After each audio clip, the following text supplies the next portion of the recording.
सभी बहुजन साथियों को नमस्कार।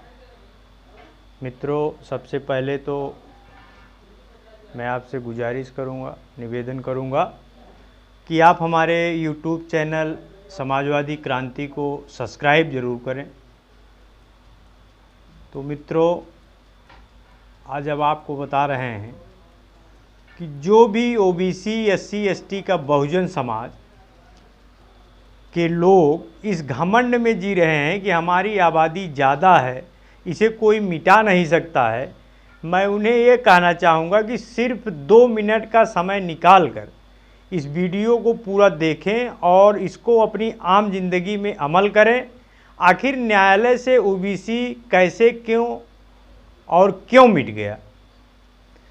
संविधान जो बाबा साहब अम्बेडकर ने अपने बहुजनों के लिए बनाया, आज उसकी हिफाजत के लिए वहाँ पे एक भी बहुजन नहीं बचा हुआ है। आरक्षण जिसका विवरण संविधान में है, जहाँ पर राज बहुजन समाज का होना चाहिए, आज उन जगहों को प्राइवेट कंपनियों को बेचा जा चुका है और वहाँ आज एक भी बहुजन नहीं बचा है। सचिवालय जहाँ डॉक्टर राम मनोहर लोहिया ने OBC SC ST के हकदारी के लिए जी जान लगा दी, आज वहाँ एक भी सचिव OBC SC ST का नहीं है। खेती के क्षेत्र में जहाँ 40 साल पहले तक 90% लोग काम करना चाहते थे, आज सिर्फ 10% बचे हैं, क्योंकि खेती पर निर्भर रहने वाली बड़ी आबादी OBC वर्ग था। मीडिया जगत में जातिवाद का हालत यह है कि OBC SC ST को घुसने तक नहीं दिया जाता। देश में बहुजनों की आबादी 85% है, मगर देश के कैबिनेट मंत्रालय में एक भी % का मंत्री नहीं है कोई। न्यायालय में 90% केस OBC SC ST के हैं, मगर 1% वकील और जज OBC SC ST के नहीं हैं। मित्रों, विद्यालय में 85 बच्चे OBC ST ST के हैं, मगर 1% dean, BC, professor, lecturer OBC SC ST के नहीं बच्चे। देश की इकोनॉमी में 25% टैक्स आप मतलब हम OBC और बहुजन समाज देता है, मगर मजा 3% आबादी वाला धूर्त और चालाक उठा रहा है। आपके पैसे को लूट कर देश के चंद लोग खा रहे हैं और सरकार दलाली कर रही है। हमेशा हिंदू के नाम पर वोट की भीख मांगने वालों, जब OBC SC ST के हक और प्रतिनिधित्व की बात करें तो आप पर जातिवाद का आरोप लगा देते हैं। देश में 29 राज्य हैं भारत के, और OBC SC ST की आबादी के 25 राज्यों में 85% से ऊपर है, मगर केवल 5 चीफ मिनिस्टर OBC SC के हैं पूरे भारत में। और बहुजनों का एकमात्र देश भारत ही है अब तक बहुजनों के लिए सुरक्षित नहीं है।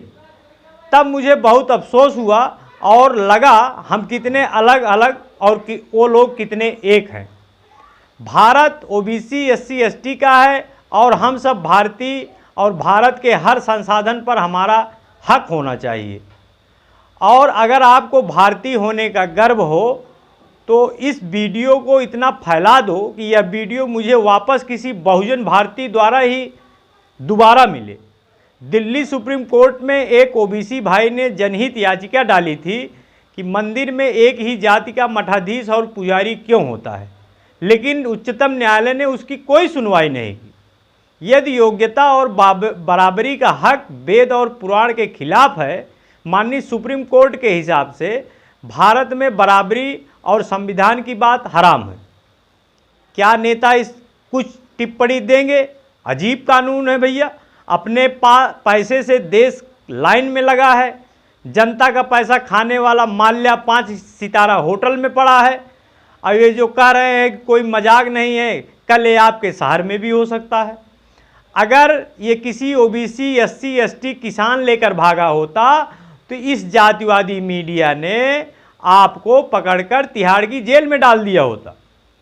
बीजेपी शासित गुजरात में दलित को इसलिए गाड़ी में बांधकर मारा गया कि वह उसके मरे हुए गाय को उठाने नहीं गया और उन्होंने उनके पेशाब को पीने से मना कर दिया, मगर उन पर इस अत्याचार की कार्रवाई तक नहीं हुई और वो फिर अपना अत्याचार फैला रहे हैं, क्योंकि गुंडा भी वही है, थाने की पुलिस भी वही है, थाने का दलाल भी वही है, SP, कलेक्टर आगे बढ़ो तो वकील, नेता, यहाँ तक कि जज भी उनके हैं।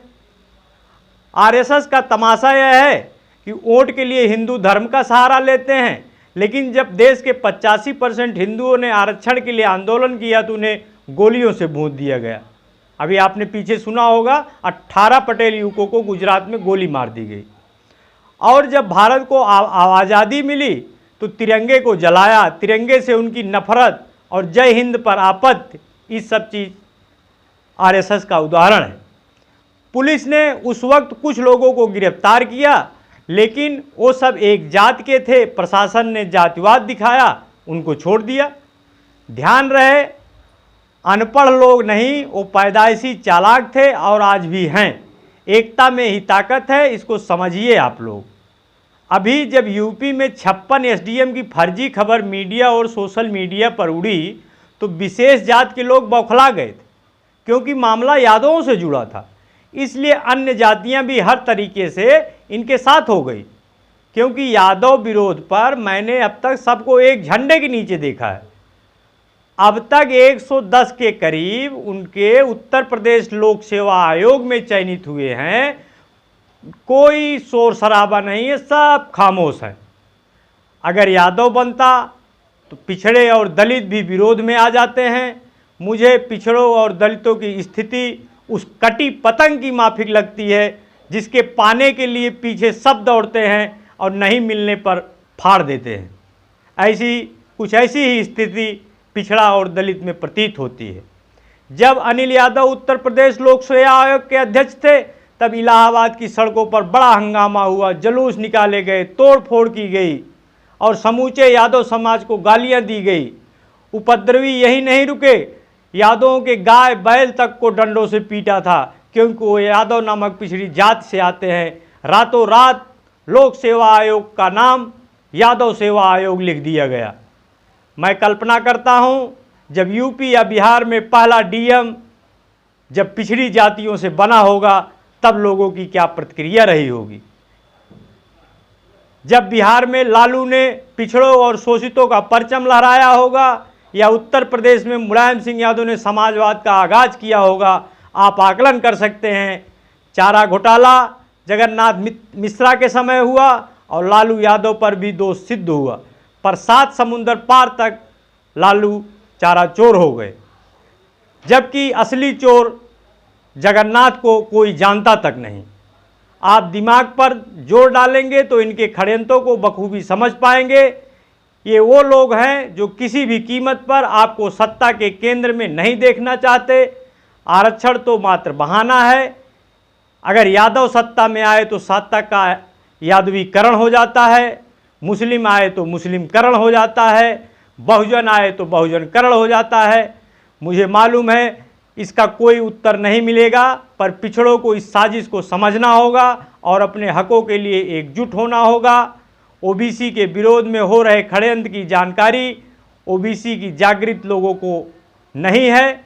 संविधान कहता है कि आरक्षण प्रतिनिधित्व जनसंख्या के अनुपात से शासन प्रशासन में भागीदारी, लेकिन मनुवादी कहते हैं कि यह खैरात है, आरक्षण को भीख बताते हैं। अरे हमारी जितनी जनसंख्या उतनी हमको भागीदारी चाहिए। ओबीसी के लिखे पढ़े लिखे लोगों ने बाबा साहब द्वारा लिखा संविधान मनुवाद की बातों में आकर पढ़ा ही नहीं, इसलिए आज वो हालत है कि हिंदुत्व के नाम पर मनुवादियों का राज स्थापित किया है और ओबीसी को रोज नए नए षड्यंत्र करके ओबीसी के पढ़े लिखे लोगों को भी हिंदू बनाया जा रहा है और सारे हक अधिकार के छीनकर देश की विधायिका, कार्यपालिका, न्यायपालिका और मीडिया पर कब्जा कर रहे हैं। अब कहते हैं यह हिंदू धर्म नहीं, ये परंपरा है।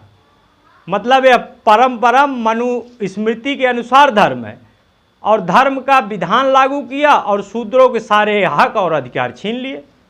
ओबीसी को पदोन्नति एससी एसटी की तरह ही मिला है, वही संविधान है, वही कानून है।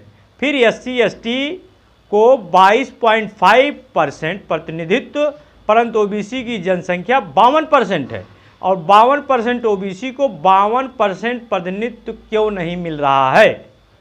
उनमें भी षड्यंत्र करके असंवैधानिक क्रीमी लेयर लगा दी। यह संविधान के विरोध में है।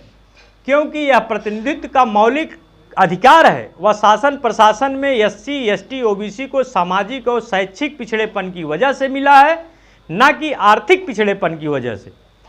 सन 1952